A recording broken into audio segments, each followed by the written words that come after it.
नमस्कार। मैं श्याम, आपका दोस्त, आपका प्रेमी, आपका सखा।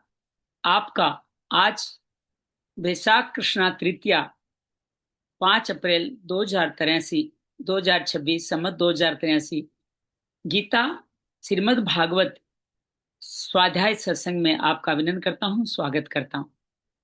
आज हम थोड़ा सा विलंब से हैं, हालांकि मैं बहुत पहले से लगा हूँ, लेकिन जिस जगह में मैं विदेश में हूँ वहां पे बहुत सारे प्रतिबंध हैं। ये नहीं चल सकता, ये नहीं चला सकते।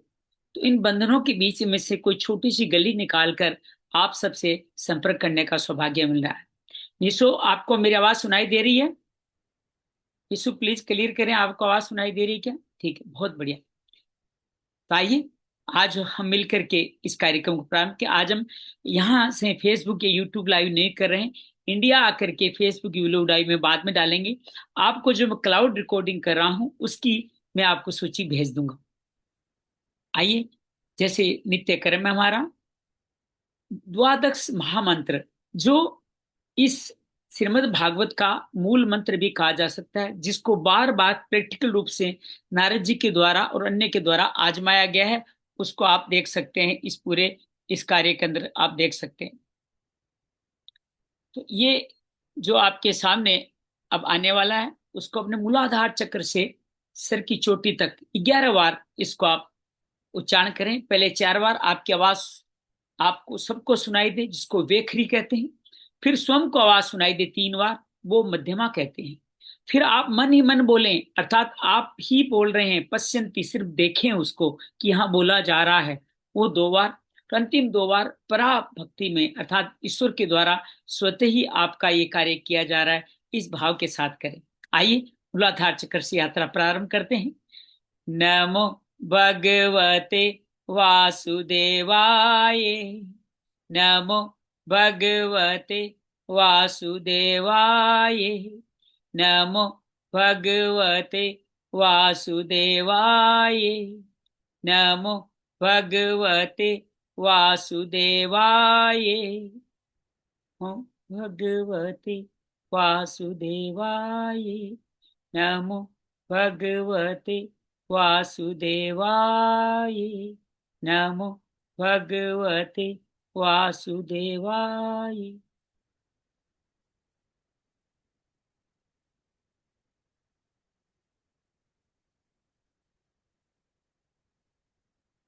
वसुदेव सुतं देवं कंस चाणूरमर्दनं देवकी परमानंदं कृष्णौ वंदे जगद्गुरुं। श्री कृष्णौ वंदे जगद्गुरुं। गुरुर्ब्रह्मा गुरुर्विष्णु गुरुर्देवो महेश्वर, गुरु साक्षात् परम ब्रह्म तस्मै श्री गुरुवे नमः। गजाननं भूतगणाधिसेवितं कपित जम्बूफलचारुभक्षणं उमासुतं शोकविनाशकारकं नमामि विघ्नेश्वराय पादपङ्कजं। नमामि विघ्नेश्वराय पादपङ्कजम्। सर्वमंगल मांगल्ये शिवे सर्वार्थ साधिके शरण्ये त्र्यंबके गौरी नारायणी नमोस्तुते, नारायणी नमोस्तुते। या देवी सर्वभूतेषु श्रीमद्भागवत रूपेण संस्थिता, नमस्तस्यै नमस्तस्यै नमस्तस्यै नमो नमः।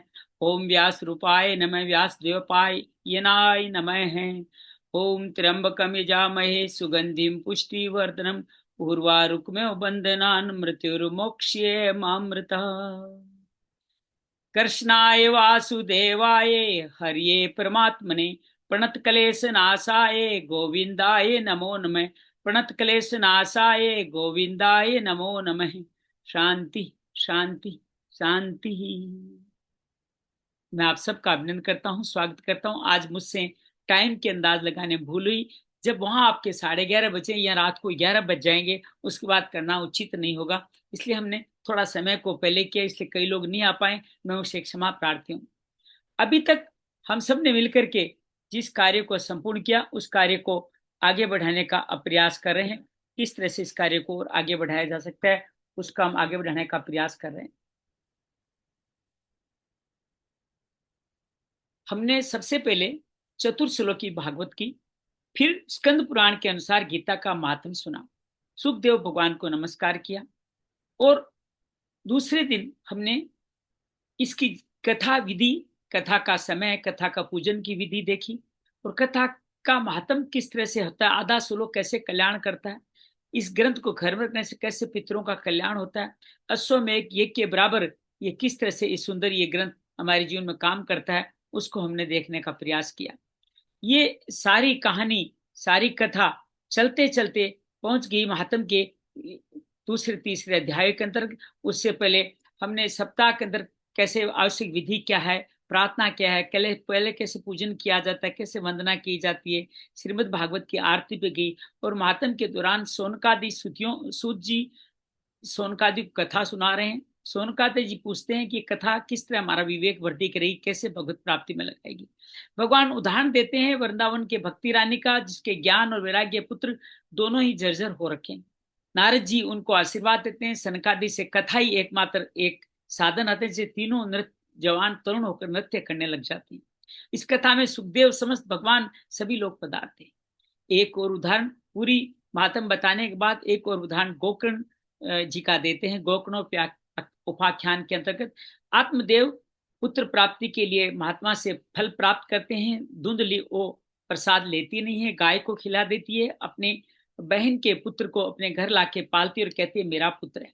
वो पुत्र अतिशय माँ के प्रेम और मोह और कुछ माँ के अपने संस्कारों के कारण वो धुंधकारी बहुत ज्यादा दुष्ट बनता है। माता पिता को डांटता है, मारता है, पीटता है, सारा धन वह कर देता है। आत्मदेव दुखी होकर के वन को जाते हैं और वो फल जो गाय ने खाया था उनसे मनुष्य आकार गोकर्ण संत उत्पन्न होते हैं। गोकर्ण जी अपने पिता का कल्याण करते हैं, उनको वैराग्य का गोकर्ण गीता के माध्यम से संदेश देते हैं। आत्मदेव वन को जाते हैं और अमर गति को प्राप्त होते हैं। इधर माता जी को एक दिन इतना मारा पीटा धुंधकारी ने धुंधली को इतना मारा पीटा कि वो कुएं में गिर के मर गए। गोकर्ण जी संत थे, उनको किसी मरने न मरने से कोई फर्क नहीं पड़ता और वो तीर्थों को चले गए। पीछे धुंधकारी अकेला रह गया और उसको वेश्याओं आदि के संसर्ग में चोरी आदि गलत कार्य करने लगा। वेश्याओं ने सोचा राजा पकड़ के ले जाएंगे, क्यों ना हम ही इसको मार डालें, और उसको मार डाला। लोगों कह दिया और ज्यादा धन कमाने गया। उधर गोकर्ण जी को पता चला उसके मारे जाने का, तो उन्होंने उसके लिए गया आदि कई जगह श्राद्ध किए। एक दिन वो अपने घर आए तो प्रेत के रूप में धुंधकारी को देखा। देख करके कहा तुम्हारी मुक्ति क्यों नहीं, मैंने तुम्हारे लिए बहुत श्राद्ध किए कि मैंने इतने पाप किए, हजारों गया श्राद्ध मुक्त नहीं कर सकते।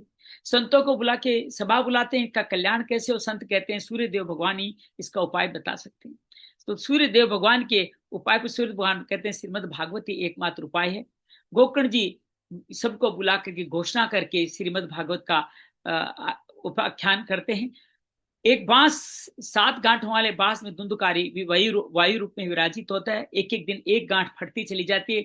7वें दिन उसको लेने विष्णु भगवान के हरि के पार्षद आ जाते हैं। गोकर्ण जी पूछते हैं सब कथाएं सुन रहे थे, केवल धुंधकारी ही क्यों गया हरि लोग को। किसी ने श्रवण किया और मनन भी किया और निधि ध्यास किया, बाकी सब श्रवण के स्तर पर रहे। इनका कल्याण एक बार और कथा सुनेंगे तो होगा। गोकर्ण जी उनको उसी जगह पे दोबारा कथा सुनाते हैं। श्री अपने समान ही गोकर्ण जी को बनाकर सभी को परलोक धाम लेके चले जाते हैं। और ये सब कुछ घटता है तो सुखदेव जी वहां पधारते हैं। भक्ति पूरी कथा पूरी होती है। भक्ति रानी सब तरुण होकर नृत्य करते हैं। भगवान के हरि के चारों पार्षद प्रहलाद जी, बलि जी, उद्धव जी, अर्जुन जी, नारद जी और इंद्र आदि मिलकर के बहुत सारा सुंदर सत्संग करते हैं। संतों के कहने पे भगवान कहते हैं कि मैं इस कलयुग में, उद्धव जी के कहने पे और संतों के कहने पे कहते हैं मैं कलयुग में श्रीमद् भागवत में ही विराजित रहूंगा। भक्ति माँ को भी भागवत में स्थान दिया गया है। इस तरह से ये महात्म और इसका पूरा बताया गया। कब परीक्षित ने कब कथा सुनी, कलयुग के लगभग 30 कलयुग के प्रारंभ होने के लगभग 30 साल बाद, 200 साल बाद में गोकर्ण जी ने सुनी और उसके 30 साल बाद में सनकादि जी ने नारद जी को ज्ञान और वैराग्य को मुक्ति दिलाने के लिए कही गई। अब हम ये पूर्व हमारी प्रस्तावना होगी। जो 335 अध्याय शुरू होने वाले वो आज से शुरू होंगे, जिसके 12 स्कंद के अंदर किया गया। बहुत सुंदर 12 स्कंद की विषय वस्तु दी गई है, जिसमें संक्षेप में अध्यायों के नाम लिखे। लेकिन मैं अगर पढ़ने जाऊंगा तो पूरे 2 दिन उसमें लग जाएंगे। 335 अध्याय, थोड़ा थोड़ा एक एक लाइन भी बोलेंगे तो 2 दिन लग जाएंगे। तो विषय सूची आप अपनी ग्रंथ में पढ़ लीजिएगा। हम सीधे प्रथम इसका शुरू करते हैं। ओम तत्सत श्री गणेशाय नमः। ओम नमो भगवते वासुदेवाय कृष्णाय वासुदेवाय हरिये परमात्मने प्रणत क्लेशनाशाय गोविंदाय नमो नमः। प्रणत क्लेशनाशाय गोविंदाय नमो नमः। श्रीमद् भागवत महापुराणम प्रथम स्कंद है, अथ प्रथमो अध्याय है। और प्रथमो अध्याय में ये कुछ न कुछ आपको ये जो महात्म में जो कई बातें आपको सुनाई गई वो ही यहाँ दोबारा आने वाली है। श्री सूत जी से सोनकादि जो कथा सुन रहे हैं वो अब कुछ सवाल पूछते हैं, और सवाल से पहले किसी भी ग्रंथ को शुरू करने से पहले मंगलाचरण किया जाता है। रोई मंगलाचरण जैसे टूटा फूटा कर सकते थे, हमने भी आपके सामने करने का प्रयास किया। आइए इस मंगलाचरण को अब सुनने का प्रयास करते हैं। जन्मादस्य यतो अन्वयादिरत स्वार्थे वैभिज्ञेश्वराटे तेने ब्रह्मदास आदि कवे मुह्यन्ति यत सूर्य है तेजो वारि मदाम यथा विनिमयो यत्र विसर्गो अमृषा धामना स्वयं सदा निरस्त कुहकम सत्यम परम धीमहि। लास्ट वाली लाइन सार है, याद रखिए। आज से एक नया मंत्र आपको मिल रहा है, सत्यम परम धीमहि, सत्यम परम धीमहि। जिससे अपने पहले ही कहा, जिस जो एकमात्र भगवान श्री विष्णु कहे कृष्ण कहे, उन्हीं से जगत की उत्पत्ति और वो जगत का विनाश होता है, अर्थात प्रलय होती है। वो सभी पदार्थों में है, और असत पदार्थ को उसमें पृथक है, जड़ नहीं चेतन है, परतंत्र नहीं, स्वयं प्रकाश लिए हुए। जो ब्रह्मा जिनको हिरण्यगर्भी कहते हैं, हिरण्यगर्भ नहीं, उन्हें अपने संकल्प से जिन्हें उस वेद ज्ञान का दान किया हो, ब्रह्मा को भी अपने संकल्प से वेद ज्ञान अर्थात 4 श्लोकी भागवत प्रदान करी हो, जिनके संबंध बड़े बड़े विद्वान भी मोहित हो जाते हो, जिनकी तेजों में सूर्य, रश्मियों में जल का, जल में स्थल का और स्थल में जल का भ्रम होता है, वैसे ही त्रिगुणमयी जागृत स्वप्न सुसुप्ति सृष्टि तीन तीन, ये आपकी त्रिगुणमयी कौन सी हुई? ये जागृत स्वप्न और सुसुप्ति, 3 तरह की सृष्टि मिथ्या होने पर भी अधिष्ठान सत्ता भगवान श्री विष्णु के होने से सत्य प्रतीत हो रही है। उसे अपनी स्वयं प्रकाश ज्योति सर्वदा और सर्वथा माया और मायाकार से पूर्ण मुक्त रहने वाले भगवान सत्य स्वरूप परमात्मा का हम ध्यान करते हैं। तो इसका क्या भाव हुआ? सत्यम परम धीमहि, सत्य रूपी परमात्मा का हम ध्यान करते हैं। तो इस मंत्र को बार बार जीवन का उच्चारण करें। श्री श्री रविशंकर जी का तो इसमें बहुत सुंदर एक पूरा 15 मिनट का इस सत्यम परम धीमी का ही बहुत सुंदर मंत्रोच्चार उच्चारण है। आइए 7 बार इसका उच्चारण करें।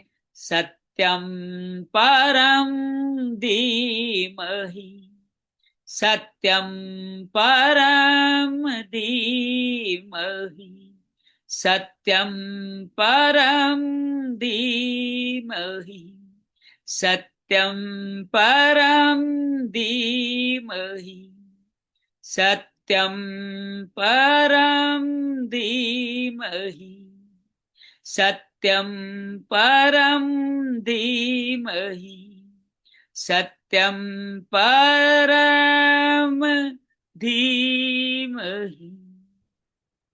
दूसरा श्लोक। धर्म प्रोजित केत्वोन परमो निमस्सृगणा सताम वेदम वास्तवत वस्तुम शिवम तापत्रयो उन्मूलन श्रीमद्भागवते महामुनि कृते किं वा परेरीश्वर सद्यो ह्यवरुध्यते कृतिभ्य सुस्तुभिस्तक्षणात्। महामुनि व्यास के द्वारा निर्मित इस मद्भागवत पुराण में मोक्ष पर्यंत फल की कामना सहित परम धर्म का निरूपण हुआ है।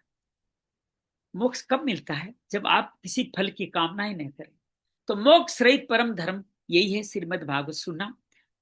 इसमें शुद्धांत शुद्ध के अंतःकरण वाले सत्पुरुषों के जानने योग्य उस वास्तविक वस्तु एक ही है, परम परमात्मा, उसका यहाँ पूरा उल्लेख किया गया।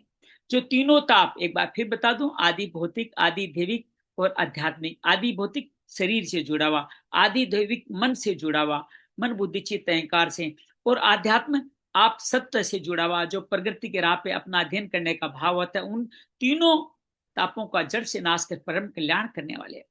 अब और किसी साधन से, शास्त्र से क्या लेना देना? जब हमें जिस समय भी सद्बुद्धि वाले पुरुष इस ग्रंथ को सुनने की इच्छा करते हैं, उसी समय अविलंब उनके हृदय में आकर बंदी बन जाता है। कितनी बड़ी बात है।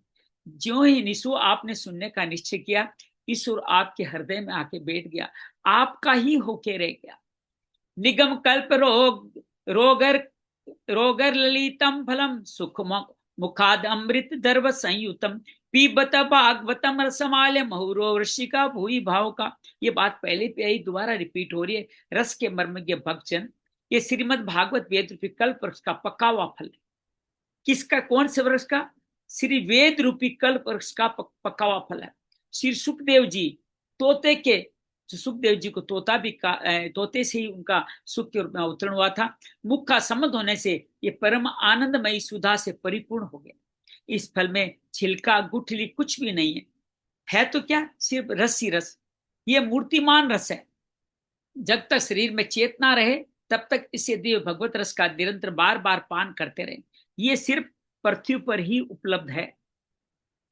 ये प्रसिद्ध है कि जब भी आप तोते काटा फल खाते हैं तो मीठा होता है, तो ये इसलिए फल बड़ा मीठा है। तो अब कथा प्रारंभ हो रही है चौथे श्लोक से। ये 3 श्लोक में आपका मंगलाचरण हुआ, जिसमें सत्यम परम धीमी का जिक्र किया गया। यही तीनों तापों से कल्याण करने वाला है और ये अमृत है, क्योंकि सुख भगवान का इसमें मुंह लगा हुआ है। इसको खाना नहीं है, इस फल को पीना है, क्योंकि इसमें गुठली छिलका बीज कुछ है ही नहीं, इसमें खाली रस ही रस है, जीवन को मुक्ति देने वाला रस। बड़ा सुंदर ये मंगलाचरण है। अब कथा आरंभ कहाँ हो रही है? नेमि सारण में। नेमि क्षेत्रे ऋषि शोनकादे सतम स्वर्गाय लोका शस्त्र सम समासत। एक बार भगवान विष्णु और देवताओं के परम पुण्य में ध्यान, विष्णु और देवताओं सबका परम ध्यान है नेमि सारण। शोनकादि ऋषियों ने भगवत प्राप्ति की इच्छा से हजारों वर्षों तक पूरा होने वाले एक महान यज्ञ का अनुष्ठान। ऐसा नहीं है हम ही केवल एक भोले भक्त हैं जो 365 दिन का ये अनुष्ठान लेके बैठे। अरे हमारे से पहले हमारे पूर्वज सोनकादि ने हजारों वर्षों का इस कथा सुनने सुनाने का अनुष्ठान ऑलरेडी कर चुके हैं। त एकदा तो मन्ये प्रातुर्हुताग्ने सत्कृतम सुतम आसीन ये प्रच्छाद्रिदमादरात। एक दिन उन लोगों ने प्रातः काल यज्ञ हवन आदि करने के नित्य क्रम निवृत्त होकर के सूत जी का व्यास जी के रूप में पूजन किया और उनसे आदर पूर्वक ये प्रश्न किए। ये जो 6 सवाल आएंगे ये इस पूरी भागवत का सार। ये 6 साल अच्छी तरह सुनिएगा। कहते हैं हमारे पास अच्छे जवाब हो या नहीं हो, अच्छे सवाल होने से भी हमारा कल्याण हो जाने वाला है। ऋषि ऊंचू, अब कौन कह रहे हैं? सोनकादि कह रहे हैं। तो खलु पुराणी से साने चान गए आख्याता ने दप्तीना धर्मशास्त्रान्य। सूत जी आप निष्पाप हैं। जब भी आप प्रश्न पूछें, जिनसे पूछ रहे हैं पहले उनका सम्मान करें। आपने समस्त इतिहास पुराण धर्मशास्त्रों विधि पर अध्ययन किया है और उनकी भली भांति व्याख्या की है। ये सूर्य जी का परिचय और सम्मान दोनों हो गया। यानी वेद विदा श्रेष्ठो भगवान बादरायण है अन्यच मुनि सुत प्रारविदो विदु व्यथम तम सौम्यम तत्स्वरम तत्स्व तस् अनुग्रहात ब्रूहिषु निगद्य शिष्य गुरु गुरुम अप्युत। वेद वेताओं में श्रेष्ठ भगवान बादरायण। भगवान बादरायण किसको कहते हैं पता है आपको?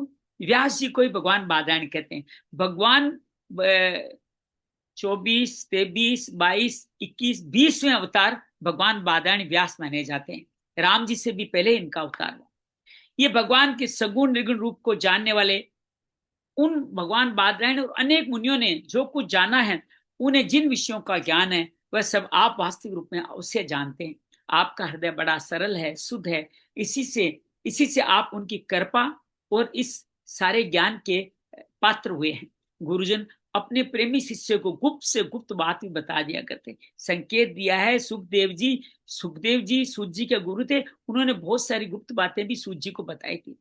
तत्र तत्र आशुमन भवता यद निश्चितम पुंसामेकांत श्रेयस्त संसितुर्महर्षि। आयुष्मान आप कृपा करके ये बताइए कि उन शास्त्रों पुराणों और गुरुजनों के उपदेशों में कलयुग जीवनों के परम कल्याण का सहज साधन आपने क्या निश्चय किया? पहला सवाल, जिसको कहते हैं श्रेय कैसे मिले उनको? श्रेय कौन सा है? भगवत प्राप्ति। इस कलयुग में परम कल्याण क्या है? मुक्ति की तरफ आपका अग्रसर होना। तो इसको कहते हैं श्रेय, कि आपको श्रेय का साधन बताइए। श्रेयस्तन संसितुम अर्षि, कैसे उनका श्रेय प्राप्त हो वो बताइए। पहला सवाल पूछा है। प्राण्यालाप्या सभ्य कला विस्मन युगे जना मंदा सुमंद मतयो मंद भाग्या रूप दूरता। आप संत समाज के भूषण हैं। इस कलयुग में प्राय लोगों की आयु कम हो गई है। याद रखिए, राजा राम ने 13 में 13,000 वर्ष तक राज किया था और सतयुग में लोगों ने 50,000 60,000 वर्ष तक राज किया था। अर्थात उम्र धीरे धीरे हमारी कम होती जा रही है। कलयुग में भगवान श्री कृष्ण 125 साल तक रहे थे। द्वापर मतलब कलयुग का प्रारंभ था, और अब 100 या 100 से नीचे ही आयु रह गई है। साधन करने में लोगों की रुचि और प्रवृत्ति भी नहीं है, लोग आलसी हो गए, उनका भाग्य तो मंद है ही, समझ भी थोड़ी है। इसके साथ नाना प्रकार की विभिन्न बाधाओं से वो घिरे हुए भी रहते हैं। तो क्या सवाल पूछ रहे हैं कि इन बाधाओं से कैसे वो मुक्ति पाए, जो मंद बुद्धि है वो कैसे मुक्ति पाए। भूरोणि बुरी कर्माणि श्रोत्व्यानि विभाग से अत्साधो सत्सरम समृद्धि मनीष्या भ्रूण सद्धाना यनात्मा संप्रसद सीदति। शास्त्र तो बहुत सारे हैं, परंतु उनमें एक निश्चित साधन नहीं, अनेक प्रकार के कर्मों का मरण। अतः इतने बड़े हैं कि उनका एक अंश भी सुनना नहीं। आप परोपकारी है, अपनी बुद्धि से उनका सार निकाल करके प्राणियों को परम कल्याण के लिए हम श्रद्धालुओं को सुने, जिससे हमारे अंतःकरण की शुद्धि प्राप्त हो। अर्थात हम ऐसा कौन सा कर्म करें जिससे हमारे अंतःकरण की शुद्धि हो, ये हुआ दूसरा सवाल। सूत जानासी भद्रम ते भगवान सात्वताम पति देव क्या वसु देव जातो ईश्वर कृष्य। हे सूत जी, आपका कल्याण हो। आप तो जानते हैं यदुवंश रक्षक भक्त वत्सल भगवान श्री कृष्ण वसुदेव की धर्मपत्नी देव की गर्भ से क्या करने की इच्छा से अवतीर्ण हुए थे, अर्थात भगवान कृष्ण का अवतार क्यों हुआ था। गीता में तो क्या है, यदा इदा धर्म से ग्लानिर्भवति वार्त। लेकिन यहाँ सूची से ही सोनकादि तीसरा सवाल पूछते हैं, भगवान का अवतार क्यों लेते हैं, भगवान अवतार क्यों लेते हैं। तन सुश्रुमाणाम मरस्य सुंगानु अनुवर्णितम यशावतारो भूतानां क्षमाय च भवाय च। हम उससे सुनना चाहते हैं, आप कृपा करके हमारे का वर्णन कर दीजिए, क्योंकि भगवान का अवतार जीवों के परम कल्याण उन भगवतमय प्रेम की समृद्धि के लिए होता है। अब बड़ी बात है, इनको भी पता है कल्याण करने को, लेकिन फिर भगवान की कथाएं सुनना सबसे बड़ा बहुत मनोरंजक कार्य है। तो जब आप कथाएं सुनते हो तो जीवन का आपका कल्याण हो जाता है। तो उसी कल्याण का मार्ग वो पूछते हैं कि किस तरह से उनका कल्याण हो, वो उनको पूछने का प्रयास कर रहे हैं। आपन संसृति घोरा यन्मा विवसो गण तथा सद्यो विमुच्य यदि वेवति स्वयं। ये जीव जन्म मृत्यु के घोर चक्र में पड़ा हुआ है। इस स्थिति में वो कभी भगवान के मंगल नाम का उच्चारण कर ले तो उसी क्षण उससे मुक्त हो जाए, क्योंकि स्वयं भाई भी भगवान से डरता रहता है। कहते भगवान का भजन कैसे हो, क्योंकि भाई से भी भगवान डरते हैं, लेकिन हम भगवान का भजन नहीं कर पा रहे हैं क्योंकि जन्म मृत्यु के घोर चक्कर पड़े हुए हैं। तो कैसे हम उच्चारण करें, उसका आप रहस्य बताइए। यद पास संसर्यासुत मुनिये प्रसयामायना सद्य पुनः दुष्पृष्टा सर्वध्योनियापो अनुसेव्या। सूत जी, परम वृत्त परम शांत मुनि जिन भगवान के श्री चरणों की शरण में ही रहते हैं, उनके स्पर्श मात्र संसार के जीव तुरंत पवित्र हो जाते हैं। इधर गंगा जी का जल का बहुत सेवन किया जाए तब कहीं पवित्रता पैदा होती है। अर्थात ये संत जन पवित्र कैसे होते हैं, क्या कार्य करते हैं, ये यहाँ पूछने का प्रयास किया जा रहा है। 16वें श्लोक में फिर सवाल पूछते हैं, को वा भगवतस्तस्य पुण्य श्लोके ये कर्मण है शुद्धि कामन सुनियाद से कली कलिमलापम। ऐसे पुण्यात्मा भक्त जिनकी लीलाओं का गान करते रहते हैं, उन भगवान का कलिमलहारी ये पवित्र यश भला आत्मशुद्धि की इच्छा ऐसा कौन सा मनुष्य श्रवण नहीं करें। अर्थात भगवान का पवित्र यश हमें सुनाइए, जिसको अप्रत्यक्ष रूप से बड़े सुंदर सवाल पूछने का ढंग है, सवाल पूछे जा रहे हैं। तस्य कर्म्यान उदाराणि प्रीगितानि सुरीभि ब्रूहि श्रद्धानानाम लीलिया दत कलाह। वे लीला से ही अवतार धारण करते हैं। नारद आदि महात्माओं ने उनको उदार कर्मों का गायन ज्ञान किए। हम श्रद्धालुओं प्रति आप उनका वर्णन कीजिए, अर्थात भगवान के अवतार कितने हैं, उन अवतारों के बारे में हमें बताइए। अथा काय हरिद्रिम अंतराट कथा सुबह लीला विद स्वेरमीश्वर सात्म माया। शुद्ध समर्थ प्रभु अपनी योग माया से स्वच्छंद होकर जो लीला करते रहते हैं, आप मंगलमयी भगवान अवतार कथाओं का अब हमारे लिए वर्णन कीजिए। तो भगवान के उदार कर्म, संतों भक्तों के उदार कर्म, कैसे भक्त मुक्ति पाते हैं, उनसे कैसे भय का मुकाबला, कैसे वो श्रेय पाते हैं, और भगवान ने अवतार क्यों लिया श्री कृष्ण के रूप में, और भगवान के समस्त लीला के अवतारों के बारे में हमें बताइए। वयम तो न वित्रप्यापम श्लोक विक्रमे विश्वाता रस ज्ञानम स्वादु स्वादु पदे पते। पुण्य कृति भगवान की लीला का रस सुनने में हमें कभी तृप्ति नहीं होती है, क्योंकि रस के श्रोताओं को पद पद भगवान की लीला नए नए रस का अनुभव। भगवान की लीला का हर एक पद सुनाइए, क्योंकि उनमें हर साधक को बहुत सुंदर अनुभव होता है।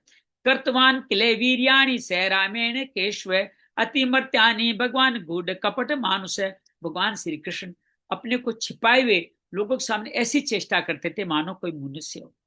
भगवान बार बार ऐसा करते थे, कभी किसी यशोदा उनके मुंह में विराट रूप देख लेती, तो माया की स्मृति, माँ की स्मृति को शून्य कर देते थे और ऐसे ऐसी लीलाएं करते थे किसी को पता ही नहीं चलता मैं तो कुछ किया ही नहीं, ये तो राक्षसी सोम आकर के मेरे पास आके गिर के मर गई, ऐसा पूतना के बारे में कह दिया करते थे। ये राक्षस पता नहीं मुझे कहाँ लेके छकड़े पे आ गया, फिर पता नहीं कैसे मर गया। इस तरह भगवान अपनी लीलाएं इस तरह से करते थे जैसे सामान्य मनुष्य हो। परंतु बलराम जी के साथ उन ऐसी लीलाएं देखी, ऐसा पराक्रम में प्रकट किया जो मनुष्य नहीं कर सकते। ऐसे ऐसे राक्षसों को मारा है जो अघासुर, बकासुर, केसी आदि, जिनको सामान्य कंस, चाणूर, इनको कोई सामान्य व्यक्ति मार ही नहीं सकता। कलिमागत ज्ञाता है क्षेत्र वैष्णव वयम आसीनाद्रिक सतीर्ण कथाएं सक्षणा हरे। कलयुग को आया जानकर इस वैष्णव क्षेत्र में हम दीर्घकालीन सत्र का संकल्प करके बैठे हैं। श्री हरि की कथा सुनने के लिए हमें अवकाश प्राप्त है। हम जब ये कथा सुने ना निशु, हम अवकाश लेके पढ़े। हम इसको ऐसा नहीं कि हमारा बच्चा कुचा समय इस कथा को दे, हमारा सबसे सर्वश्रेष्ठ समय इस कथा को दे। मैं एक बात घर की कह रहा हूं, कहनी नहीं चाहिए लेकिन कहे बगैर रहा भी नहीं जाता। मैं दिल्ली से अपने घर से बाहर हूं। हमारी परिवार जन बहुत बार कहते हैं अति दूर हो, आपके बिना रहा नहीं जाता, आप कैसे रह रहे हो, हमारे बिना कैसे रह रहे हो। और भेजते भी वही हैं कि जाइए बिजनेस करके आइए। ठीक, जैसे हम 1 घंटे कथा करते हैं, वो चाहे तो इस समय हमारे साथ लाइव आपकी तरह जुड़ सकते हैं ना, लेकिन वो जुड़ते नहीं। अर्थात आप जीवन का सार समझिए, जो आपको अपना महत्वपूर्ण समझते हैं वो भी जरूरी नहीं है आपके उचित कार्य के लिए समय निकाले। उनके पास कथा से भी ज्यादा, सुनने से ज्यादा महत्वपूर्ण कार्य करने के लिए अनेक समय है। वो कार्य हो सकता है मोबाइल पे बात करने का हो, टीवी देखने का हो, या किसी को निर्देशन देने का हो, लेकिन वो इस समय की कथाओं में आकर के सुन के सुनना उचित नहीं समझते। मैं यूं भी कहूंगा निशु कि ये प्रारब्ध कथा ऐसी है कि इस कथा में जिनका प्रारब्ध हो वही आ सकता है। मैं एक बात और कहना चाहता हूं, अभी मेरे 2 दिन पहले मेरे बड़े भाई की, जिनकी कथा के समय हम लोग राजस्थान में अपने गांव में मिले थे, 3 तारीख को उनका शरीर शांत हो गया। आज 5 तारीख है। हम आज की और इन 12 दिनों की कथा उनको समर्पित करते हैं। हे भगवान, हमारे इस गोपाल स्वरूप जी बड़े भाई साहब को आप हमारी इस कथा का संपूर्ण फल उनको दीजिएगा, और वो अगर जिस भी लोक में, जिस भी भाव में हो, उनको मुक्ति प्रदान कीजिएगा। ये भाव से कथा हम भाई गोपाल जी को समर्पित करते। ये भगवान उनका कल्याण करें, उनको उत्तम गति प्रदान करें। कलिमागत ज्ञात है क्षेत्र वैष्णव वयम आसीना दीर्घ कथाएं सक्षणा हरे। कलयुग को आया जानकर इस वैष्णव क्षेत्र में हम दीर्घकालीन सत्र का संकल्प करके बैठे, हमें अवकाश प्राप्त है। त्वं न संतसितो दात्रा दुस्त निमस्ति शिरताम कलिम सत्वरम पुंसम कर्णधारम इवारणम। ये कलयुग अंतःकरण की पवित्रता और शक्ति का नाश करने वाला। जैसे मैंने बताया कि परिवार जन भी अपने घर की कथा में भी बैठ नहीं पाते, ये उनका दोष नहीं है, ये उनके प्रारब्ध और कलयुग का असर है। वो उनके प्रति, वो तो बेचारे करुणा के पात्र है। इससे पार पाना कठिन है। जैसे समुद्र से पार जाने वालों को कर्णधार मिल जाए, समुद्र में कोई गिर गया उसको कर्णधार मिल जाए तो उसको पार लगाने की इच्छा पाने वाले हम लोगों से ब्रह्मा ने आपको मिलाया है। हमें मुक्ति देने के लिए गुरु को भेजा है। सूत जी या सुखदेव जी के शिष्य या गुरु स्वरूप है। और अंतिम सवाल पूछते हैं, 6वां सवाल। ब्रूहि योगेश्वरे कृष्ण ब्रह्मणे धर्म वर्मणि स्वाम काष्ठाम दुनोपेते धर्म कै शरणम गत। जय, ये धर्म रक्ष ब्राह्मण भक्त योगेश्वर भगवान श्री कृष्ण के अपने धाम में पधार जाने पर धर्म ने अब किसकी शरण ली है बताइए। अब भगवान तो चले गए, तो धर्म यहाँ पे अभी भी है, उसने अब किसकी शरण ली है? पहले तो भगवान की शरण लेता था, धर्मम शरणम गच्छति। अब धर्म ने किसकी शरण ली है ये पूछने की बात करते हैं। इति श्रीमद्भागवते महापुराणे प्रारमहंस्या संहितां प्रथम स्कंदे नेमिष्यो उपख्याने प्रथमोऽध्याये। ओम श्री कृष्णार्पणमस्तु। कृष्णाय वासुदेवाय हरिये परमात्मने प्रणत क्लेश नाशाय गोविंदाय नमो नमः। प्रणत क्लेश नाशाय गोविंदाय नमो नमः। आज का अध्याय एक छोटा है, इसलिए हम 2 अध्याय करेंगे आज। ऐसे कई दिन आएंगे जब हम एक दिन में 2 अध्याय किया करेंगे, जो अध्याय बड़े होंगे। तो आइए प्रथम स्कंद के दूसरे अध्याय में प्रवेश करते हैं। इसमें भगवत कथा और भगवत भक्ति का महात्म फिर बताया गया है। पहले महात्म बताया गया स्कंद पुराण के आधार पर, फिर बताया पद्म पुराण के आधार पर। इस प्रथम स्कंद में इस कथा और भक्ति का महात्म फिर बताया जा रहा है। ओम नमो भगवते वासुदेवाय, कृष्णाय वासुदेवाय, हरिये परमात्मने, प्रणत क्लेश नाशाय, गोविंदाय नमो नमः। व्यास उवाच इति संप्रसष्टो विप्राणा रोम हर्षणी, प्रतिपूज्य वचस्तेषां प्रवक्तु मुपचक्रमे। श्री व्यास जी कह रहे हैं, सोनकादि ब्रह्मवादी ऋषियों के प्रश्न सुनकर रोमहर्षण के पुत्र उग्र सर्वा, अब रोमहर्षण के पुत्र उग्र सर्वा कौन है? सूत जी का नाम ही उग्र सर्वा है, को बड़ा ही आनंद हुआ। उन्होंने ऋषियों के इस मंगलमय प्रश्न का अभिनंदन करके यूं कहना प्रारंभ किया। श्रुत वाच है, यम पर्वजंतनुपेतम पेत कृत्यम, द्योपायनो विरह कात्र आजुहा, पुत्रे तन्मतया तरभो विदेनिदु, स्तम सर्वभूत हृद मुनि मानो तस्मै। अब वापस वही घटना याद कीजिए।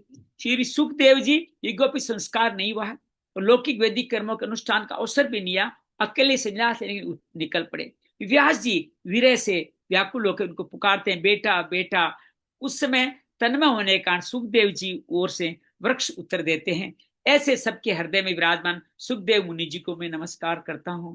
तो सूत जी पहले अपने गुरु को नमस्कार करें। पहला नमस्कार किया गुरु को, पहला नमस्कार व्यास जी को किया, फिर सुखदेव जी को नमस्कार किया। यम स्वानुभावम अखिल श्रुति सार में मध्यात्म दीप मतीतीर सताम तमो अंधम, संसारेण क्रौणियाम पुराण गुह्यम, तम व्यास सुनुपुयामी गुरु मुनि नाम। ये श्रीमद् भागवत बहुत ही गोपनीय रहस्यमय पुराण है। ये भगवत स्वरूप का अनुभव कराने वाला समस्त वेदों का सार है। संसार में फंसे हुए जो लोग इस घोर अज्ञान अंधकार से पार जाना चाहते हैं, जिनके अध्यात्म तत्वों को प्रकाशित करने का ये एकमात्र अद्वितीय दीपक है। वास्तव में वहीं पर करुणा करके बड़े बड़े मुनियों के आचार्य श्री सुखदेव जी ने इसका वर्णन किया, मैं उनकी शरण ग्रहण करता हूँ। देखिए, आपके कहते ही हमारी श्रीमती जी अपना समय निकाल करके इस कथा में पधार गई है। सालू जी का अभिनंदन है, स्वागत है। चौथा श्लोक, नारायणं नमस्कृत्य नरं चैव नरोत्तमं, देवी सरस्वती व्यासं ततो जयमुदीरयेत्। मनुष्य में सर्वश्रेष्ठ भगवान के अवतार नर नारायण, नारायण नारायण भगवान के चौथे अवतार गिने जाते हैं। उनकी बात आगे आएगी। नर नारायण ऋषि को, सरस्वती देवी को कहाँ का मंगलाचरण हो रहा देखिएगा। वाणी की देवी कौन है? माँ सरस्वती। और व्यास देव जी जिन्होंने ये कथा पहली बार लिखी, नमस्कार करके तब संसार अंतर के समस्त विकारों पर विजय प्राप्त कराने वाले इस श्रीमद् भागवत का पाठ करना चाहिए। किन किन को नमस्कार करना है? ओम नर नारायणाय नमः, ओम सरस्वती मातृभ्यो नमः, ओम श्री गुरुदेव वासुदेव व्यासदेव जी महाराज नमः। पांचवा स्वर, मुने साधु पृष्ठोम भगवद्भिर्लोक मंगलम, यत कर संप्रश्नो येनात्मा सुप्रसिद्धति। ऋषियों, आपने संपूर्ण विश्व कल्याण करने वाले बहुत अद्भुत प्रश्न किए हैं। ये सारे प्रश्न श्री कृष्ण के संबंध में, और इससे भली भांति आत्मशुद्धि हो जाती है। अगर आपको आत्मा की शुद्धि करनी है तो भगवान श्री कृष्ण के संदर्भ में आप सवाल करें, आपको मुक्ति मिल जाने वाली है। सवे पुषाम परो धर्मो ये तो भक्ति दोक्षजे, अहेतु के प्रतिहता ये आत्मा संप्रसिद्धि। मनुष्यों के लिए सर्वश्रेष्ठ धर्म वही है जिसमें भगवान श्री कृष्ण में भक्ति हो। भक्ति भी ऐसी जिसमें किसी प्रकार की कामना न हो, जो नित्य निरंतर बनी रहे। सर्वश्रेष्ठ धर्म क्या है? यहाँ बताया गया है, भगवान श्री कृष्ण की भक्ति। और भक्ति में क्या होता है? भक्ति करो लेकिन कोई कामना न हो, और भक्ति नित्य निरंतर बनी रहे। ऐसी भक्ति से ही अंश परमात्मा की उपलब्धि होकर के हम धन्य हो सकते हैं। वासुदेव भगवती भक्ति योग प्रयोजित जनयत्यासु वैराग्यम ज्ञानम च यद हेतुकम। भगवान श्री कृष्ण भक्ति होते ही अनन्य प्रेम से उनमें चित्त जोड़ते निष्काम ज्ञान और वैराग्य का आविर्भाव हो जाता है। श्री कृष्ण में भक्ति, अर्थात भक्ति कहाँ है? इस ग्रंथ में। और भक्ति के पुत्र कौन है? ज्ञान और वैराग्य। तो उनके जो ही भक्ति, अनन्य प्रेम के कारण भक्ति आती है, और निष्काम ज्ञान और वैराग्य भी जीवन में आ जाता है। धर्म सनुष्ठित पुंसाम विश्वक्षेन कथासु यह नोत्पाद ये देती रतिम सर्व ही केवलम। धर्म का ठीक ठीक अनुष्ठान करने पर भी यदि मनुष्य के हृदय में भगवान की लीला कथाओं प्रति अनुराग का उदय न हो तो निरा शर्म ही शर्म है। आपने धर्म का अनुष्ठान किया, और भगवान की कथाओं में आपकी रुचि, प्रेम, श्रद्धा अगर जागृत नहीं हुई तो फिर आपने जो कुछ भी किया है ये अनुराग नहीं है, तो केवल आपने श्रम किया है, इस श्रम का कोई फायदा नहीं मिलने वाला। धर्म से व्याप अवर्गस्य नाथोर्थार्थ कल्पते नार्थते धर्मे कांत से कामो लाभाय समते। धर्म का फल है मोक्ष, उसकी सार्थकता अर्थ प्राप्ति में नहीं। धर्म, अर्थ, काम, मोक्ष, सबसे पहले क्या धर्म। लेकिन लोग धर्म से अर्थ कमाए, अर्थ से काम न कमाए, मोक्ष नहीं जाने वाले। अर्थ और काम को बाईपास करके ही धर्म सीधा मोक्ष प्रदान करता है। अर्थ भी किसके लिए? धर्म के लिए। भोग विलास का फल नहीं माना गया। अर्थात धर्म, अर्थ, काम, मोक्ष एक कर्मानुसार नहीं है। अर्थ किसके लिए, किस काम के लिए? आपका अर्थ धनोपार्जन किसके लिए है? धर्म के लिए है। भोग विलास में अर्थ यूज नहीं हो, यही अर्थ का सदुपयोग है। कामस्य नेन्द्र प्रतीति लाभो जीवेत यावता जीवस्य तत्व जिज्ञासा नार्थोश्चय कर्म भी। भोग विलास का फल इंद्रियों को तृप्त करना नहीं है, उसका प्रयोजन है केवल जीवन निर्वाह। ये जो आप जितना भी जीवन में खाने पीने उठने साधन जुटाते हैं, मकान, जायदाद, कपड़े लत्ते, भोजन, ये जित गाड़ी बंगले, ये सभी, इनका फल इंद्रियों को तृप्त करना नहीं है, इनका प्रयोजन है केवल जीवन निर्वाह। जीवन का फल है तत्व जिज्ञासा। बहुत कर्म करने के बाद भी स्वर्ग आदि प्राप्त कर लिया तो क्या जीवन जिया? ये तो जीवन फिर वापस आपको दोबारा जन्म लेना पड़ेगा। तो जहां इंद्रियों को तृप्त करना भोग विलास का फल नहीं, फल है, प्रयोजन क्या है इनका? जीवन का, जीवन निर्वाह का, मुक्ति पाना। वदन्ति तत्व विदस्तत्वम यज्ञानमध्ययम ब्रह्मेति परमात्मेति भगवानिति शब्दयति। तत्ववेता लोग, तत्ववेता कौन होते हैं? तत्ववेता जो भगवान को जान जाते हैं, जो हर कार्य में भगवान का हिस्सा समझते हैं, उनको ज्ञाता और ज्ञेय के भेष। ज्ञाता कौन है और ज्ञेय कौन है? जानने वाला ही भगवान है और जो जानता है वो भी भगवान है। अर्थात जब आप तत्व को जान जाते हैं तो आप में भगवान में कोई फर्क नहीं पड़ता रहता, आप ही ज्ञाता है और आप ही ज्ञेय हैं। अखंड अद्वितीय सच्चिदानंद स्वरूप ज्ञान को ही तत्व कहते हैं। तत्व किसको कहते हैं? भगवान सच्चिदानंद को। और तत्व ज्ञानी का, तत्ववेता कौन हो गया? जो भगवान को जान गया। भगवान को कौन जानता है? भगवान ही जानते हैं। अर्थात तत्ववेता लोग भगवान के तुल्य सामिप्य हो जाते हैं, सारुच्य हो जाते हैं। उसी को कोई ब्रह्म, कोई परमात्मा, कोई भगवान के नाम से पुकारते हैं। तच्छदाना मुनियो ज्ञान वैराग्य युक्तिया पश्चात आत्मनि चात्मान भक्त्या श्रुतु गृहीतया। श्रद्धालु मुक्ति मुनिजन भागवत श्रवण से प्राप्त ज्ञान वैराग्य युक्त भक्ति से अपने हृदय में उस परम तत्व परमात्मा का अनुभव करते रहते हैं। कैसे होगा? परम ज्ञान और वैराग्य युक्त भक्ति से अपने हृदय में परमात्मा का अनुभव करते। हमारे 3 साधन बनेंगे हमारे पास, ज्ञान, वैराग्य और भक्ति। कि अभी हमने कथा सुनी कि श्री भागवत में ही भक्ति और ज्ञान वैराग्य उसी में विराजित है। इन तीनों का आश्रय लें तो ही भागवत कथा हमारे समझ में आने वाली। अतः पुंभिदेश श्रेष्ठ वर्णाश्रम विभाग से सोनुष्टस्य धर्म संसिद्धितोषणम। सोनकादि ऋषियों, यही कारण है कि आपने अपने वर्ण आश्रम के अनुसार मनुष्य जो धर्म का अनुष्ठान करते हैं उसकी पूर्ण सिद्धि इसी में भगवान प्रसन्न हो। अपने अपने वर्ण आश्रम से क्या करें? गीता में बताया है, ब्राह्मण को सम तप तप आदि 9 भाग करने पड़ते हैं। शौर्य, दान, धैर्य आदि 7 तप क्षत्रियों को करने पड़ते हैं। गोरक्षा, वाणिज्य, ये सब तप किसको करने होते हैं? ये वैश्यों को। और शूद्रों को सिर्फ रक्षा करने का तप करना होता है।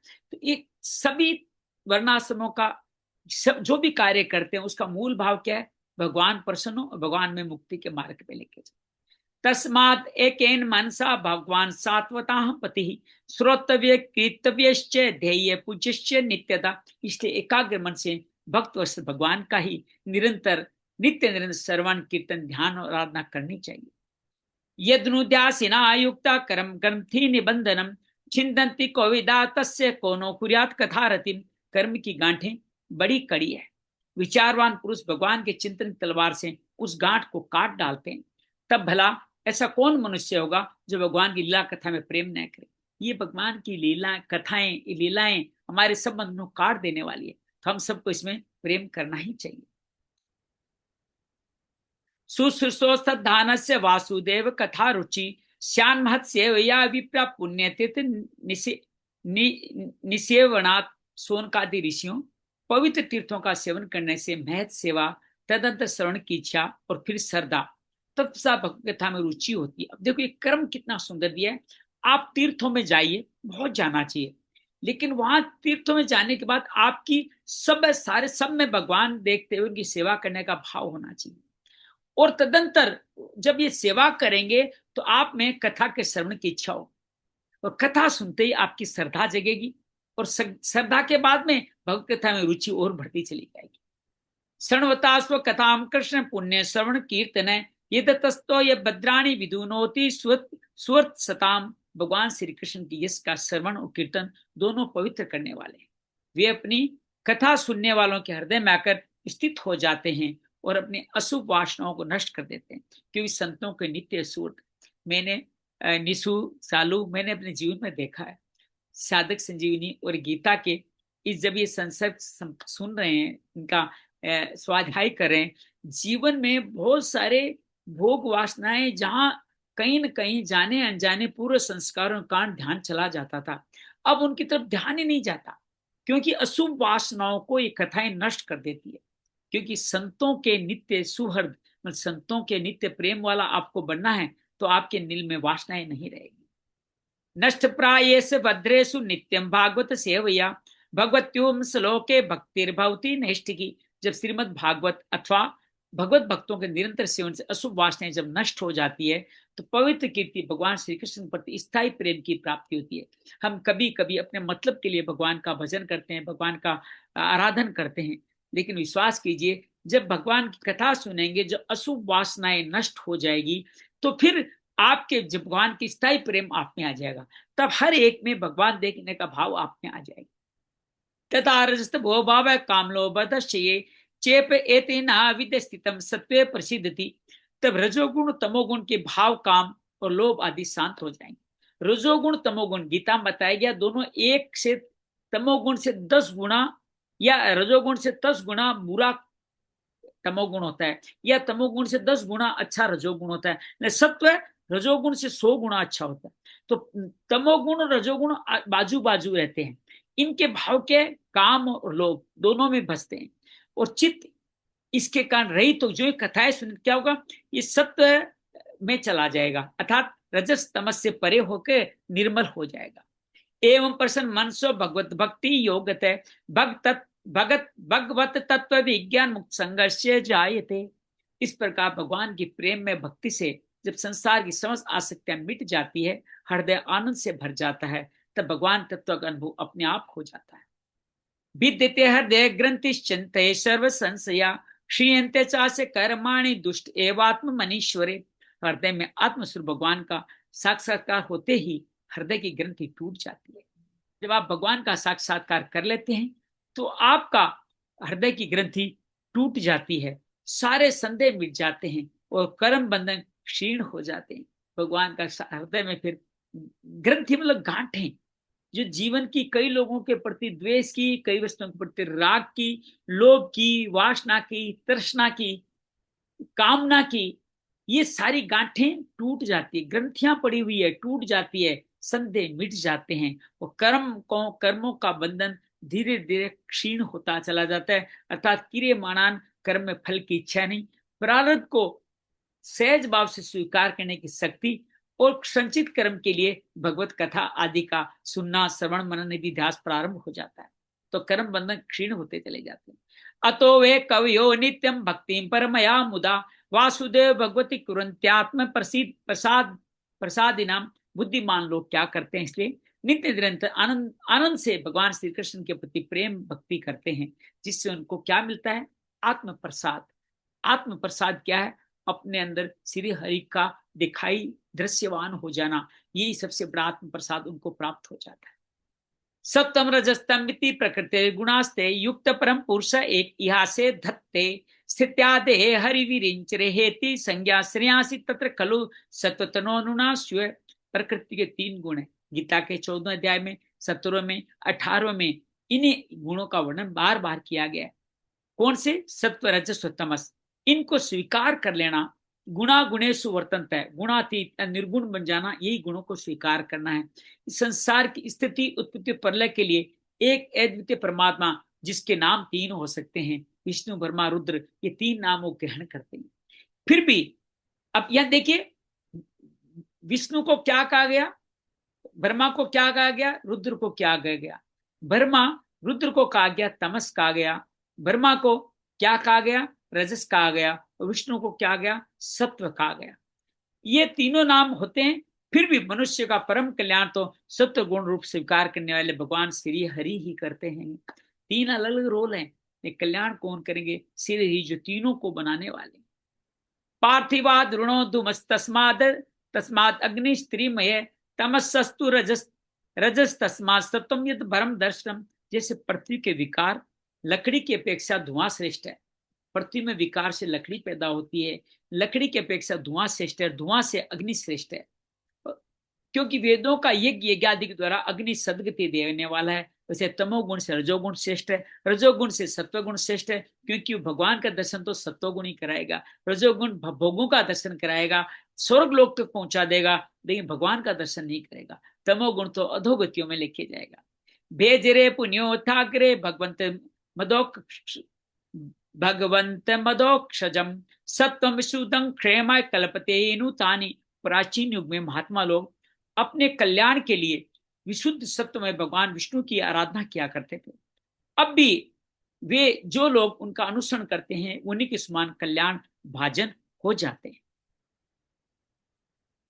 मुमुक्षो गौर रूपान हित्वा भूमपति नथ नारायण कला शांता भजंती एन सूये। जो लोग संसार सागर से पार जाना चाहते हैं वे यद्यपि किसी की निंदा तो नहीं करते, न किसी में दोष देखते हैं, फिर भी घोर रूप वाले तमोगुणी रजोगुणी भेरवादी भूत पुत्रों की उपासना न करके सत्वगुणी विष्णु भगवान और उनके कला स्वरूपों का ही भजन करते हैं। अर्थात जो मुक्ति पाते हैं उस सब रजस तमस में नहीं जाते, ब्रह्मा रुद्र में नहीं जाते, तमोग भैरव आदि भूत पुत्र उपासना नहीं करते, सत्वगुण विष्णु भगवान की और उनके अंश स्वरूप उनके अवतारों का ही भजन करते हैं। रजस तमस प्रकृति समशीला भजन तिवे पितृभूत प्रजय साधन निश्रेश्वर प्रजय प्रजेश्वर। परंतु जिनका स्वभाव रजोगुणी अथवा तमोगुणी है वे धन ऐश्वर्य संतान की कामना से भूत पितर प्रजापति की उपासना, गीता भगवान कहते हैं ना कि जिनको कुछ पाना है वो इनके अलग तमस वाले भूत प्रेतों को पूछते हैं, और रजस वाले क्या बोलते हैं, देवता इंद्र कुबेर एक आदि को पूछते हैं, क्योंकि इन लोगों का स्वभाव उन भूतों से मिलता जुलता होता है, क्योंकि खुद जैसे हैं वैसे ही उनका पूजन होता है। अब बड़ा सुंदर सूत्र आ रहा है, इस पूरी कथा का सार है।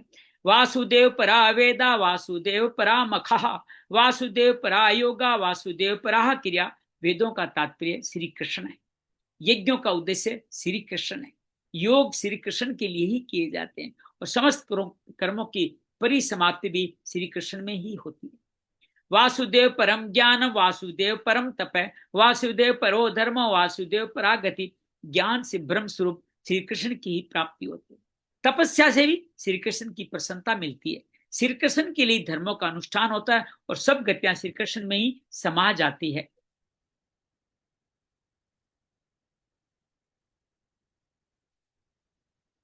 सवेदम संसार चक्रे भगवान आत्म माया सदरूपया चासो गुणमया गुणों। यदि भगवान कृष्ण प्रकृति और उसके गुणों से अतीत फिर भी उनकी गुणमयी माया से जो प्रपंच की दृष्टि से हैं और तत्व दृष्टि से नहीं है, उन्होंने ही सर्ग के आदि में संसार की रचना की थी। गुणों से अतीत है फिर भी वो रचना कर रहे हैं। क्यों कर रहे हैं? कि तत्व संसार के सर्ग में उनका कर्तव्य था एक से अनेक होना, तब उन्होंने संसार की रचना करी। तया विलासिते उष्णेषु गुणेषु गुणावानिव अंतः प्रविष्ट आबाति विज्ञानेन विजृंभित। ये सत्व रजस तमस तीनों गुण उसी माया के ही साथी है, सारथी है। इनके भीतर के भगवान इनसे युक्त सरीखे हमें दिखते हैं। हमें भगवान श्री कृष्ण भी कई बार गोपियों के साथ रास रचाते हुए हमें रजस में दिखाई देते हैं, भगवान चोरी करते हैं तो हमें तमस में दिखाई देते हैं, लेकिन वास्तव में विज्ञान आनंद घन है भगवान, वो हमसे लगते हैं लेकिन वो है आनंद घन। ये दाये भी तो वही बहिरिंदार सुवेक्ष योनिषु नान्य भक्ति विश्वात्मा भूतेषु तथा पुमाम। अग्नि तो वस्तुतः एक ही है, परंतु अनेक प्रकार की लकड़ियों में उत्पन्न होती है तो अनेक सी मालूम, कोई लकड़ी में लाल निकलती है, कोई पीली, कोई हरी, कोई नीली, कोई व्हाइट, कोई धुएं वाली, लेकिन सबके आत्मा भगवान तो एक ही है, परंतु प्राणियों की अनेकता से वो अनेक जैसे जान पड़ते हैं। भगवान सब में एक से हैं। जैसा जिनकी सकल आदत कृत्य कर्म है, वैसे ही भगवान उनके अंदर आपको दिखाई देते हैं। असो गुण गुण भय अर्व्य भूत सूक्ष्मेन्द्रिता आत्मदि स्वर्व निर्मते सुनिर्विश्व भक्ते भुक्ते भूतेषु तत्गुणम। भगवान इस सूक्ष्म भूत तन्मात्रा, सूक्ष्म भूत क्या है? तन्मात्रा। आपको गीता में पढ़ा था अच्छी तरह से। सब गंध, रस, रूप, स्पर्श और शब्द, ये 5 सूक्ष्म भूत तन्मात्रा कहलाती है। इंद्रियां 5, आपकी ज्ञानेन्द्रियां 5, कर्मेंद्रियां। अंतःकरण में क्या है? मन बुद्धि चित्त अहंकार, ये सारे 24 होते हैं। इन सारे तत्वों के कारण विकार भावों नाना प्रकार की योनियों का निर्माण होता है। उसमें भिन्न भिन्न जीवों के रूप में प्रवेश करके उन योनि के अनुरूप विषयों का उपभोग वो करते कराते हैं।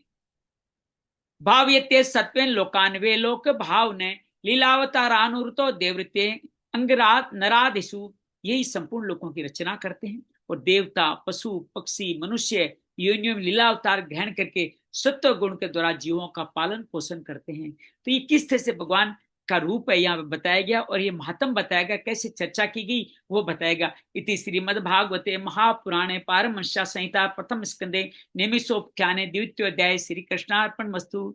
कृष्णाय वासुदेवाय हरिये परमात्मने प्रणत क्लेश नाशाय गोविंदाय नमो नमः।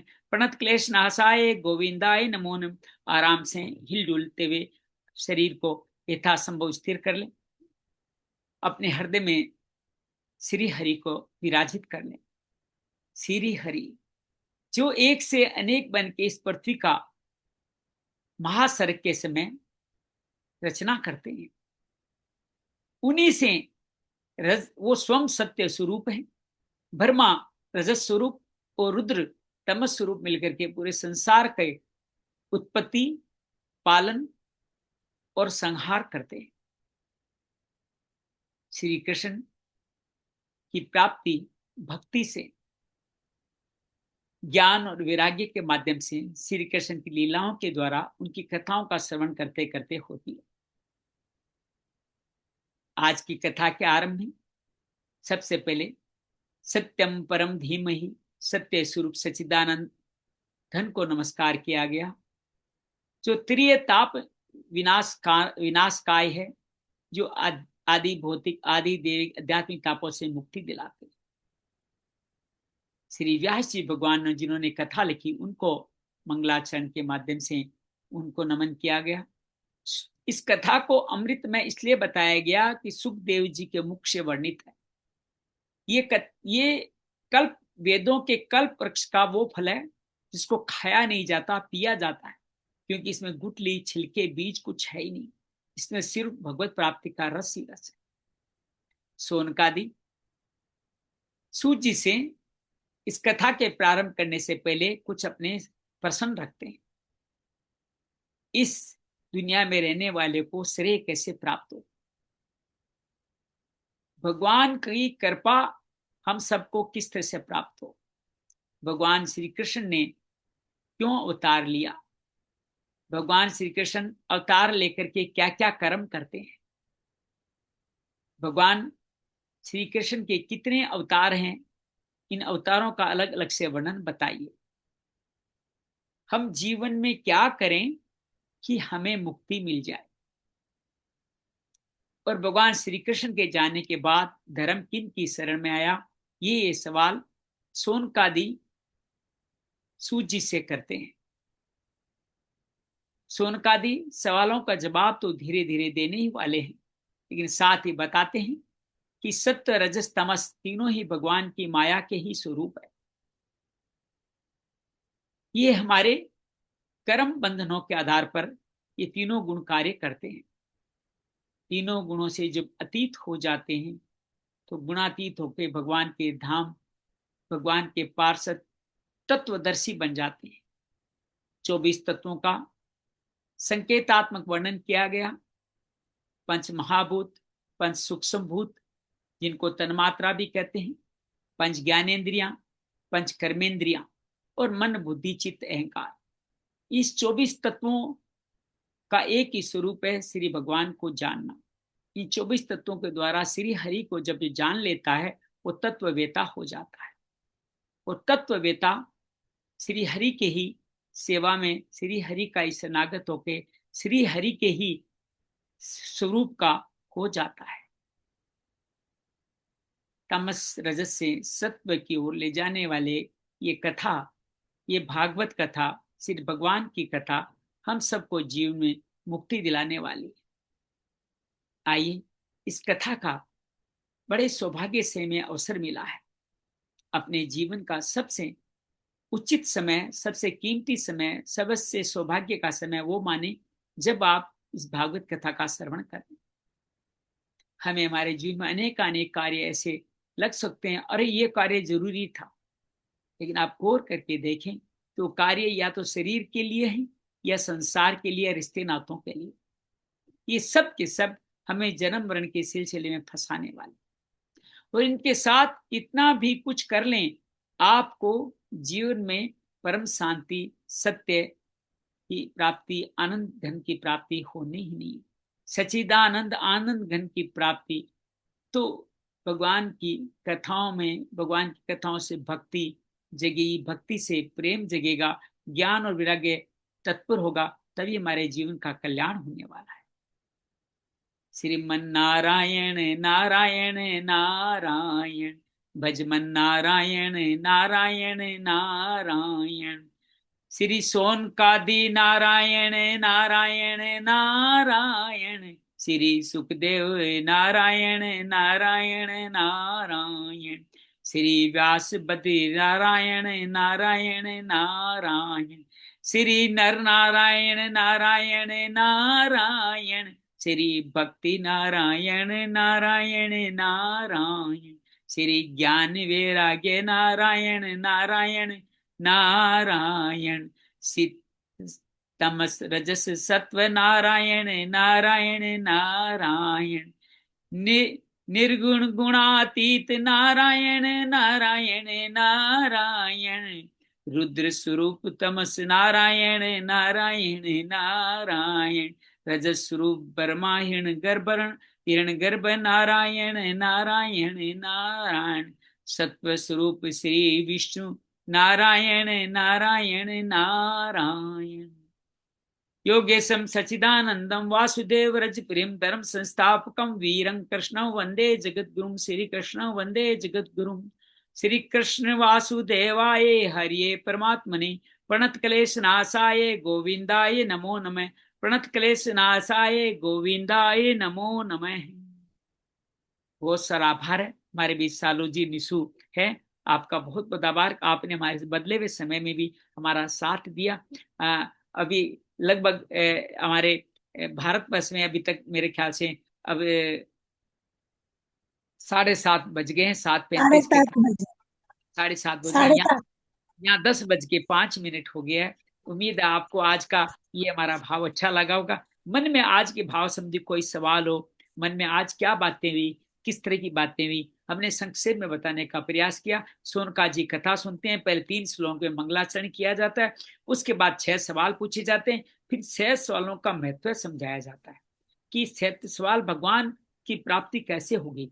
सत्य रजस तमस से परे हैं भगवान, और ये भगवान सत्य रजस से परे हैं, और इन्हीं यही माया रचाते हैं, अर्थात लेकिन माया से परे भी है।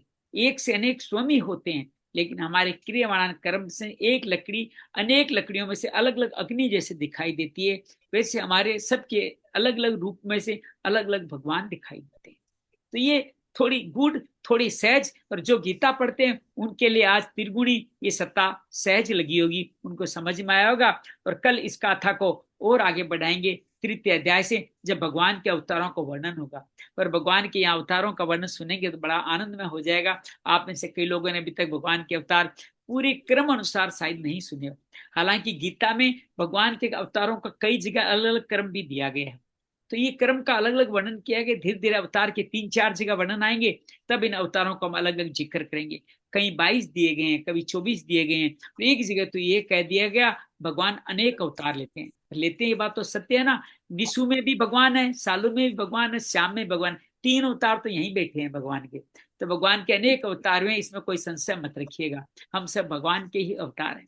देखा जाए तो ब्रह्मा जी भी भगवान का पहला अवतार तो ब्रह्मा जी है, तो 24वें अवतार में उनको नहीं गिनते। तो कहने अनेक लोग, सभी लोग भगवान के अवतार हैं। मैं तो कहता हूँ पशु पक्षी सांप बिच्छू हर एक भगवान का अवतार है, सब में वृक्ष लताओं में भगवान का अवतार है। ये जब कथा सुनेंगे तो आप ये कथा में देगी क्या, समस्त व्यक्तियों में भगवान का दर्शन हो जाए, ऐसा भाव हमें प्रदान करती है। ठीक है निशु? सर मेरा एक हाँ क्वेश्चन था जी कि जी।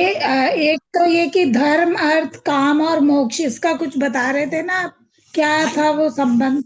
हाँ, ये पुरुषार्थ कहे जाते हैं। पुरुषार्थ, जीवन में 4 तरह के कर्म किए जाते हैं, लेकिन लोग क्या करते हैं, धर्म के बाद अर्थ आया है, अर्थ के बाद काम आया है, काम के बाद अर्थ मोक्ष। मतलब? ये क्रम सही नहीं है।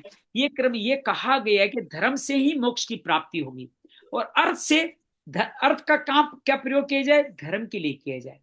अर्थ का प्रयोग कामना के लिए नहीं किया जाए, अर्थ का प्रयोग क्या कीजिए, धर्म की। उल्टा चले, तमस आएगा रजस आएगा, क्या होगा, अर्थ कमाओगे लेकिन धर्म के लिए नहीं, उसको कामना में लगा दोगे, ये उल्टी गंगा बह जाएगी, फिर कभी मोक्ष की प्राप्ति नहीं होगी।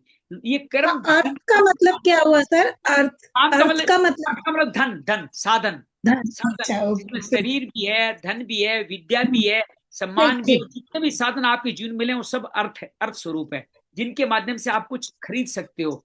अर्थ का मतलब धन भी हाँ, होता है, जिसे पा सकते हो, वो जीवन का अर्थ कहलाता है। लेकिन अर्थ का प्रयोग, सदुपयोग क्या, के धन की 3 गतियां बताते हैं। एक तो इनको दान देने में लगा दीजिए, या भोग करने में लगा दीजिए, नहीं तो नाश हो जाएगी। तो यहाँ भोग अर्थात काम में नहीं लगाना है, इनको कहाँ लगाना है, इनको धर्म के काम में लगाना है। धर्म, तो धर्म के काम ठीक। लगाते ही तुरंत मोक्ष की प्राप्ति हो जाएगी। कामना से मोक्ष का रास्ता नहीं निकलता, नहीं, कामना तो खत्म ठीक। होने पे मोक्ष का रास्ता निकलेगा। तो अर्थ एक साधन है, उस साधन का सदुपयोग करें, तभी पुरुषार्थ जीवन में सधने वाला है। अर्थ का सदुपयोग नहीं किया, कमाया उसके लिए, नई गाड़ी लिया है, ये कपड़े लिया है, ये बंगले लिए हैं, हाँ वो ये सब करते रह गए, तो फिर ये अर्थ आपका एक तो निरर्थक हो जाएगा, अर्थ ही निरर्थक हो जाएगा, इस अर्थ का कोई मतलब नहीं रहेगा। अर्थ रूपी साधन मिला है धर्म के लिए, और धर्म से ठीक मोक्ष की प्राप्ति होने वाली, इसमें कोई संशय नहीं। ये पुरुषार्थ ठीक। बड़े फेमस सर है 4। दूसरा क्वेश्चन था सर, आपने एक बताया एक श्लोक में था ब्रह्म विष्णु और रुद्र, फिर इसको हाँ तमो रजो और सत्व के साथ कैसे किया ये? देखिए, मतलब रुद्र को ब्रह्म, जोड़ा गया तमस के साथ में। देखो एक रुद्र मतलब? भगवान शिव, भगवान शिव को तमस के रूप में जोड़ा गया। ओके हाँ, और ब्रह्मा को रजस के रूप में, जो ब्रह्मा उत्पत्ति जगत की उत्पन्न करते हैं, और रजस से ही जगत की उत्पत्ति होती है। और जगत का पालन करते हैं विष्णु, विष्णु जो पालन करते हैं, उसको सत्व का स्वरूप कहा गया है। तो हम धीरे धीरे तमस से रजस, रजस से सत्व है, रजस और तमस बहुत नजदीक है। लेकिन जैसे गीता में बताया गया, स्वामी जी ने बताया कि तमस से 10 गुना अच्छा रजस होता है, रजस से 100 गुना अच्छा सत्व होता है। रजस तमस ऐसे नजदीक है, और सत्व इतना दूर है। तो ये सत्व मतलब भगवान विष्णु को सत्व का स्वरूप बताया गया, इसलिए सत्यम परम धीमहि। आज का सूत्र याद रखिएगा, सत्यम परम धीमहि। ये उच्चारण दिन में 7 बार, 11 बार, 21 बार खाना बनाते समय, जीवन में कभी तकलीफ हो, समस्या हो, तो सत्यम परम धीमहि कहे कि जो कुछ हो रहा है वो भगवान की आशीर्वाद है, भगवान का आशीर्वाद है। और वो जो सत्य, वो जो, उससे बड़ा कोई धर्म नहीं है, सत्य से बड़ा परम धीम ही, बस सत्य से बड़ा कोई धर्म है ही नहीं। तो ये सत्य का, सत्व का मतलब है विष्णु जी। तो इस तरह से तीनों ठीक। का ये मतलब ये समझाया गया है। लेकिन एक और लास्ट क्वेश्चन था कि व्यास जी तो ऋषि मुनि है ना, और फिर ये सुखदेव जी कौन है? उनके पुत्र हैं। वो हमने उनके पहले पुत्र भी है कथा तो सुना है कि आप ये? भूल गए, व्यास जी ऋषि थे। ऋषि उस जमाने में, ऋषि का मतलब ये नहीं विवाह नहीं करते थे, भारत की पूरी संस्कृति ऋषियों से ही उत्पन्न हुई है। पहले जो सप्त हम्म, ऋषि बने, उनकी संतान ही हम सब है, जिनको काश्यपी, कश्यप मुनि की सब हम संतान माने। हाँ हमारी संस्कृति को कश्यपी संस्कृति कहते हैं। तो ये जो ठीक। ऋषि लोग संतान करते हैं, वासुदेव व्यास जी वैसे सन्यासी थे, संतान। एक बार उनके बेटे बेटे एक पशु, एक चिड़िया को अपने बच्चे के मुंह में खाना देते देखा उनको, छोटा बच्चा था। तो उनके उनमें पिता बनने की भाव जाग गए। तो उन्हें अब कहा मैं पिता बनूंगा, उसके लिए बहुत तपस्या करी। लेकिन व्यास जी के जीवन में पुत्र सुख था ही नहीं, आत्मदेव की तरह। लेकिन हाँ उन्होंने ओके। तप किया। लेकिन भगवान के अवतार थे, भगवान जब खुद इच्छा कर ले तो पुत्र होना था। तो वहां एक नई घटना घटी। वो घटना यहाँ नहीं है, लेकिन वो शिव पुराण में आती है। वो कि अमरनाथ की गुफा में शंकर जी इस पार्वती जी को कथा सुना रहे हैं। कौन सी? यही श्रीमद् भागवत, इसको ही अमर कथा कहा गया है।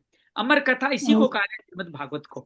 ये कथा सुनाते सुनाते माँ को कहते हैं कथा बड़ी गुप्त रहस्यपूर्ण है, तुम जागती रहना, मैं आंख बंद करके सुनाऊंगा, तुम जागते रहना और कुछ न कुछ इशारा करते रहना, लेकिन कथा इतनी सुंदर थी, माता को नींद आ गई। लेकिन वहीं एक तोता भी सुन रहा था, वो तोता हूं करता रहा। जब कथा संपूर्ण हुई तो भगवान ने आंखें खोली, देखे पार्वती तो सोई है और तोता सुन रहा है।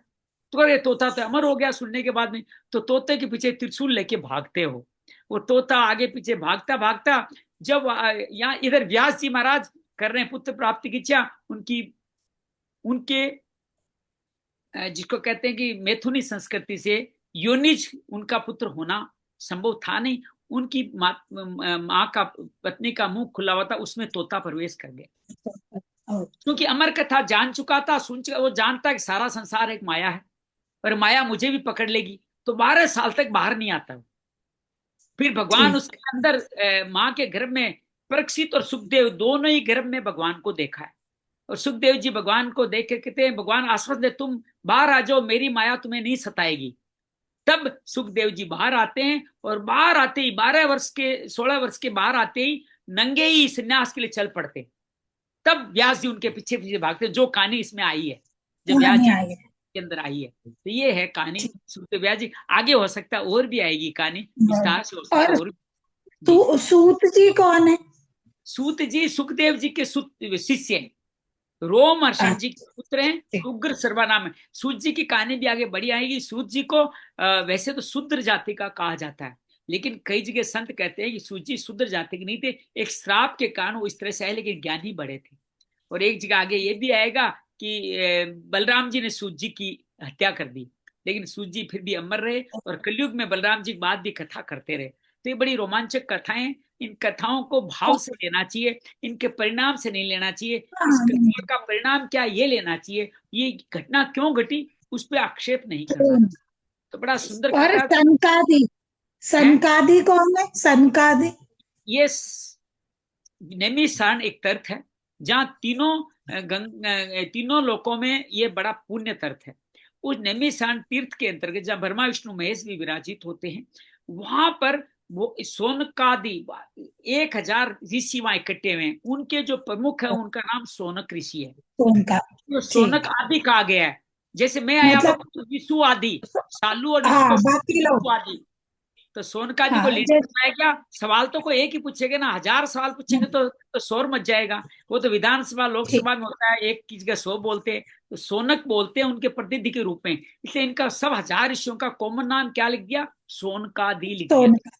जय श्री कृष्ण सर, समझ आ गया। ऐसी आप जिज्ञासा बनाए रखें, भागवत आपके अंदर में हृदय में विराजित हो रही है, ऐसी होती रहे, सबका परम कल्याण हो। आज फेसबुक और यूट्यूब लाइव नहीं है, लेकिन मैं आपका इसको जो मैं जूम पे इसको रिकॉर्ड कर रहा हूँ, वो रिकॉर्डिंग का लिंक मैं आपको भेज दूंगा, उसके माध्यम से आप देख सकते हैं। जब दिल्ली आएंगे या मैं किसी को कह दूंगा, वो रिकॉर्डिंग ऑनलाइन डाल देंगे। बहुत बहुत धन्यवाद। बहुत और कल सर क्लास? कल भी इसी समय मिलेंगे, कल भी इसी समय मिलेंगे।